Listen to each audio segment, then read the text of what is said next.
Chapter 9, Beyond the Veil. Lothal 4, a BY. Sabine Wren leaned over the railing of the tower's observation deck, her gaze lost in the gleaming spires of Lothal City rising from the sweeping plains. The towers had arisen in the last 4 years as peace settled across the galaxy. The anticipated Imperial counter-assault failed to materialize as the Empire found itself increasingly preoccupied with a surging rebellion. After Thrawn's and Ezra's disappearance, Sabine had waited, hoping to see Ezra piloting a battered Imperial shuttle into an emergency landing on the plains. As the months trailed by, and neither Ezra nor the Imperial counterattack appeared, Sabine had turned her attention to the damage wrought upon Lothal by the Empire, and as she waited, she helped the Lothalists build back what they lost while modernizing their systems. As Sabine considered the revitalized city center, her pride swelled as the towers glimmered in the sun. But as the Lothalis basked in the news that the Emperor was dead, she felt a fleeting sense of wistfulness, that she could not enjoy the recovery the same as they could. She only hoped that, if Ezra were here, he would be as pleased to see it as the rest of Lothal's citizens had been. She leaned forward, resting her chin on her forearms as her mind drifted into familiar daydreams. With Lothal back on its feet, there was not much left for her to do. She had been celebrated throughout the city, but increasingly she found herself staring into the distance from the tower, wondering at what had become of Ezra. After 4 years of exploring and searching, the only conclusive evidence was that he and Thrawn had vanished into the unknown regions. After that, the trail went cold. As her mind wandered through well-trod corridors, attempting to solve an equation that never resolved, Sabine registered a distant rumbling from the south. She lifted her head and looked to the sky as a shadow passed over her. A red and white T6 shuttle, flanked by a pair of Republic X-wings, glided overhead, soaring toward Lothal City. She straightened up as a smile stretched across her lips. Hoping that it might be Rex or Hera come to celebrate the good tidings, she raced to the bottom of the tower and fired up her speeder bike. The speeder shot off across the plains, the tall grass rippling in her wake. Several minutes later, she streaked into the city toward a familiar tower, at the edge of which she saw the T6 docked. She swerved off the main road and slowed the speeder as she crept through the city to the foot of the tower. After dismounting the bike, she followed the lift, feeling a thrill of excitement at the arrival of the Republic ship. The lift brought her to the corresponding dock, and she entered the spacious room. Turning to the left, she spotted the mural she had painted long ago and had donated to the city as a monument to the rebels who helped liberate Lothal. She stepped forward, glancing at the familiar faces. Kanan was gone, and Hera, Zeb, and Chopper had gone their separate ways. Ezra had vanished. She was all that remained.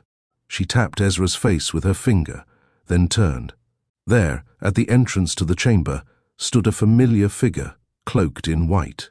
She held a staff, which she tapped gently on the ground as if in greeting. Sabine, recognizing the figure, smiled. She turned away from the mural, her helmet cradled in her arms, and approached Ahsoka Tano as she waited serenely before the T6. Sabine paused before reaching Ahsoka, and the two stood in silence, regarding each other. Ahsoka nodded, and Sabine smiled, stepping forward to embrace her. The two women held the embrace for a long moment, then withdrew. "Love what you've done to the place," Ahsoka said.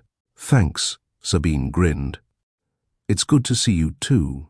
I'm sorry it took so long," Ahsoka said, her smile subsiding into more serious intention. "Ahsoka, I know why you're here," Sabine said, her voice strained. "I've looked up and down this side of the galaxy for the last 4 years. He's gone. I made a promise," Ahsoka affirmed. "I did too," Sabine said knowingly.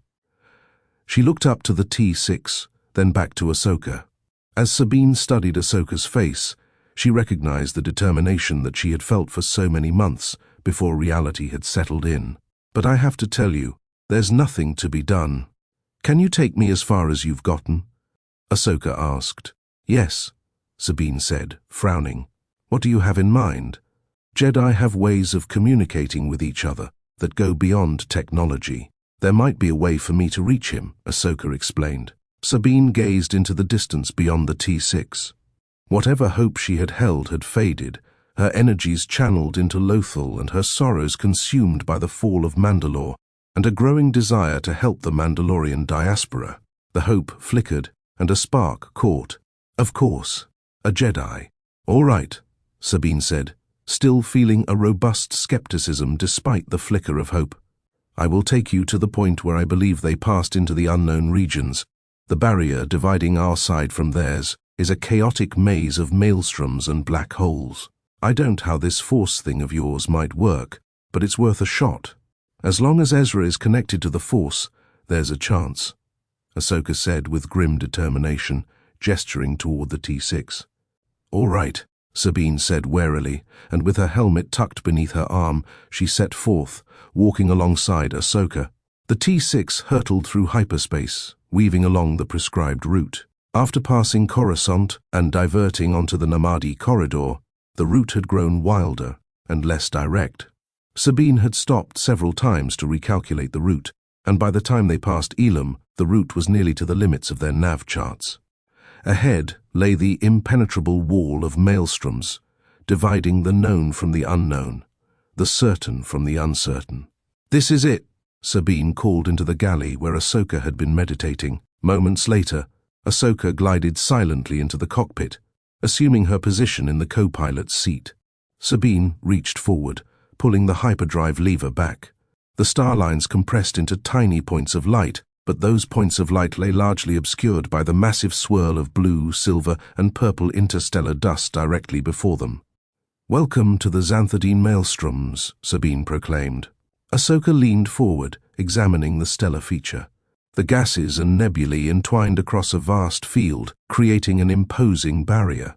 She looked down at the navigation display, which displayed a vague route directly ahead that penetrated the barrier for a short distance before the direction went cold. I went in as far as I could, but it quickly became too chaotic to navigate, even at sublight, Sabine explained. Ahsoka closed her eyes, straining for a sense of Ezra. She felt nothing but the turbulence of the maelstroms, disturbing the Force on a scale beyond anything she had experienced. Doubt crept in that she would be able to connect with him if he were on the other side. But having come this far, Ahsoka was not prepared to relent. "Can you bring me in as far as possible?" Ahsoka asked, her eyes still closed. "Okay," Sabine affirmed skeptically. She banked the ship toward a shadow directly ahead, navigating cautiously past tendrils of gas. As the T6 neared the shadow, the shuttle began to shudder through turbulence.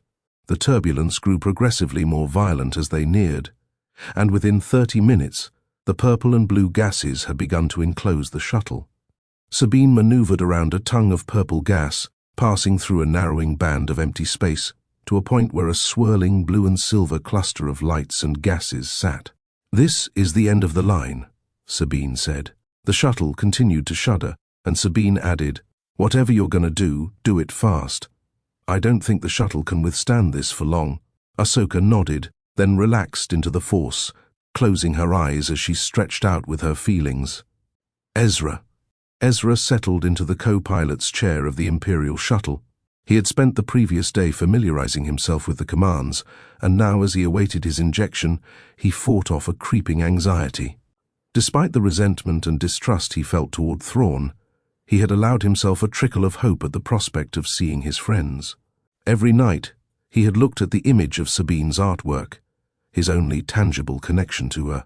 The orange phoenix blazed in his mind, clearer than the actual image of her face. As he struggled to remember Sabine's face, the anxiety surged as well. After 4 years, she might be dead or captured, or worse, she might have moved on. "Ezra Bridger, are you ready?" spoke Lieutenant Torres in his brisk, precise voice. "Do what you got to do, Lieutenant." Ezra nodded.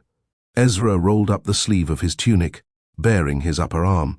The lieutenant focused on measuring the correct dose and wiped Ezra's skin clean with disinfectant.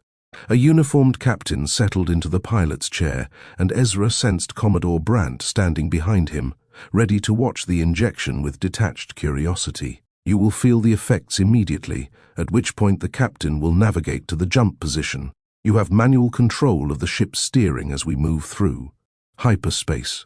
If at any point you anticipate a barrier that we cannot penetrate, pull the ship out of hyperspace and we will retrace the route," the lieutenant explained. "Are you sure you can handle this, Bridger?" The Commodore spoke. Ezra turned to face the man and glared for a moment before turning back to the lieutenant, saying, "Let's get this over with." Ezra relaxed back into the chair as he felt the lieutenant grip his upper arm. A moment later, Ezra felt a pinch in his deltoid, followed by a curious warming sensation in his arm. Just as he began to wonder when the effects would emerge, a veil parted. In place of the console in front of him, Ezra felt the entirety of the galaxy unfold before him. Stars breathed in and out, a universal sigh stretching from the dawn of time to the end of existence. Ezra heard an order issued as his mind expanded throughout the full extent of the Force, past the dull ache of the ravaged planet below, through the consciousnesses of the tens of thousands of beings on, and around the Chimera, and beyond through the chaos of interstellar gases, planetoids, maelstroms, and supernova remnants cluttering the space between here and the wall of maelstroms dividing the galaxy.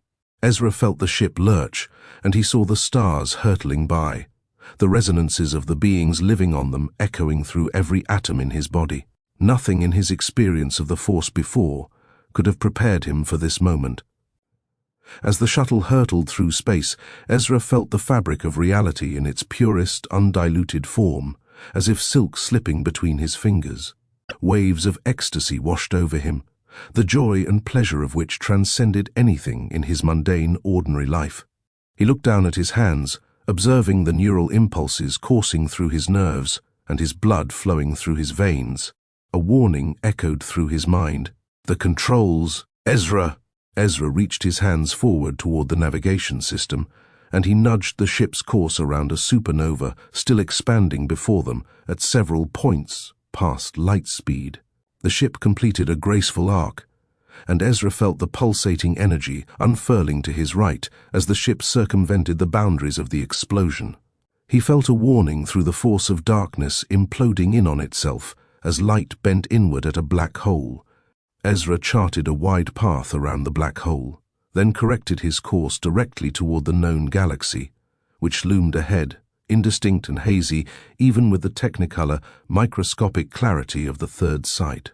As Ezra's expanded consciousness reached out toward the galaxy, he felt a familiar presence. The presence grew in his mind, taking the shape of a shadowy figure illuminated from within, calling out to him as if separated by a bank of deep, roiling clouds. A woman's voice echoed through the fabric of the Force. "Ezra."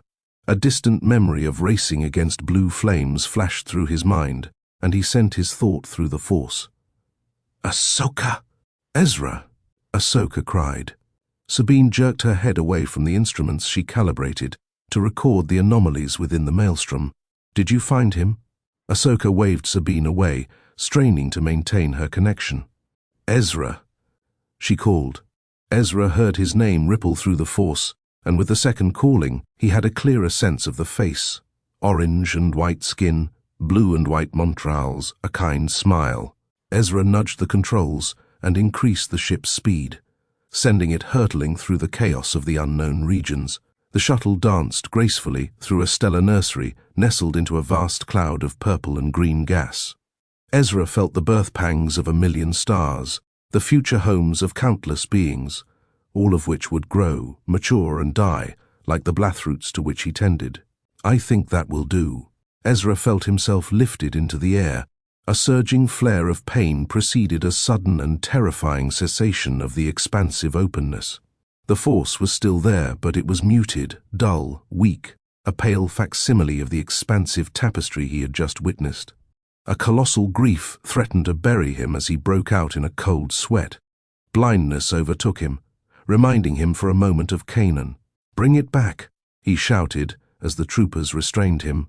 "Ezra, you are coming down from the drug. You have completed the prescribed run, and we will be attending to your symptoms now," the lieutenant spoke. Ezra looked toward the man, straining to sense and feel the inner workings of his body as he had during the jump. Instead, he had a sense of the man's feeble, flickering presence in the Force. A mundane, strained sort of feeling. A surging, burning hatred arose, knowing that Taurus had interfered with his attempt to reach Ahsoka. She had felt so close that he could touch her. A longing burned in Ezra to crush the man's heart inside of his body. "I said, bring it back," Ezra bellowed, and the ship shook as his rage reverberated through the Force. "Lieutenant," Commodore Brandt called in agitation. Ezra pulled himself up into a seated position, determined to ransack the ship's hold for another dose. The troopers pushed him back down, and Ezra's hatred surged again. He raised his hand, and the trooper lifted off the ground, clutching at his neck. Ezra felt a sharp sting in his arm, followed by a flooding sleepiness. He lowered his hand, and before unconsciousness overtook him, he heard the trooper clatter to the ground. Ahsoka's eyes flew open, and she gasped, struggling to find her breath. "What happened?" Sabine exclaimed, wild-eyed with confusion. "He was there," Ahsoka said, her eyes distant. "1 second he was there, moving toward us. Then suddenly, nothing, like he died," Sabine asked, her eyes widening. "No," Ahsoka frowned. "Like he was cut off." The ship lurched, and turbulence rattled the ship's transparasteel cockpit. Sabine nearly lost her seat as a tongue of interstellar turbulence tossed the ship. "We can't stay here," Sabine said. "No," Ahsoka conceded. Sabine spared a concerned look at Ahsoka. Then she gripped the controls, swinging the shuttle around on a wide arc, carefully maneuvering around a cluster of asteroids. As Sabine piloted the ship away from the spot, the shuddering subsided until the gases around them vanished, leaving the cold, empty vastness of space before them. Sabine turned to Ahsoka, whose face still held a shocked, confused expression. "I don't understand," Ahsoka murmured. "What did you see?" Sabine asked. "It was Ezra. I could feel him as clearly as if he was right here," Ahsoka explained. "But he also wasn't Ezra. He was too vast." Sabine muttered, confused. "Sorry.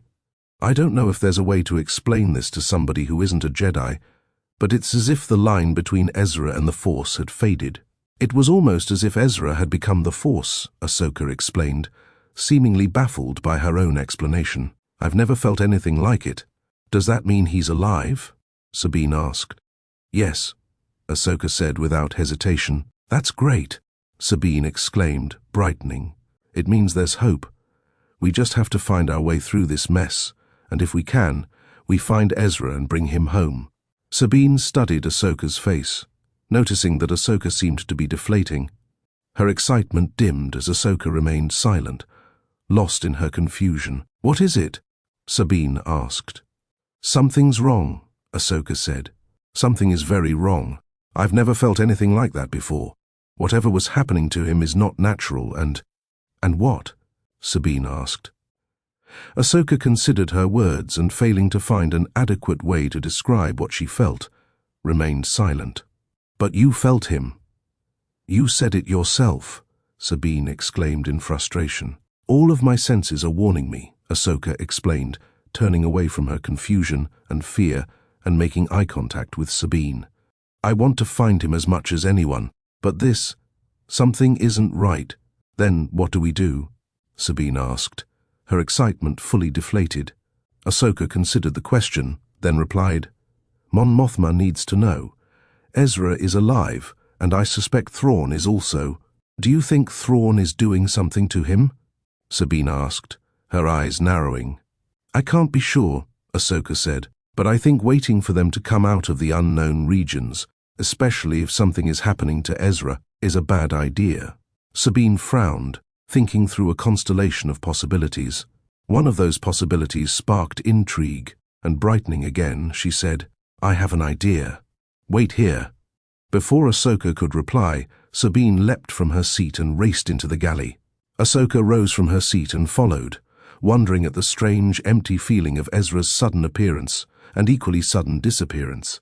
Sabine knelt before a beacon, plugging in a string of commands into the beacon's terminal. She finished the code, then closed the control panel. She entered a handful of codes into a terminal on the wall, and the beacon slid out of the galley into a launch pod, where it sat ready. "I just programmed this beacon to communicate about anything passing through this area. If Ezra or Thrawn come out anywhere within the next few parsecs, we'll know," Sabine said. She jammed the launch button, and the ship lurched slightly as vacuum flooded the launch pod. The grips holding the beacon released, and the beacon drifted away from the ship, floating to its prescribed location. The two women watched the beacon float away, lost in thought and possibility. Ezra was alive, but he was also lost. Something was happening to him, and Ahsoka was afraid. As the beacon faded from sight, Sabine turned to Ahsoka and asked, "What now?" Ahsoka stared at the spot where the beacon had been, and after a moment's pause, said, "To Chandrila."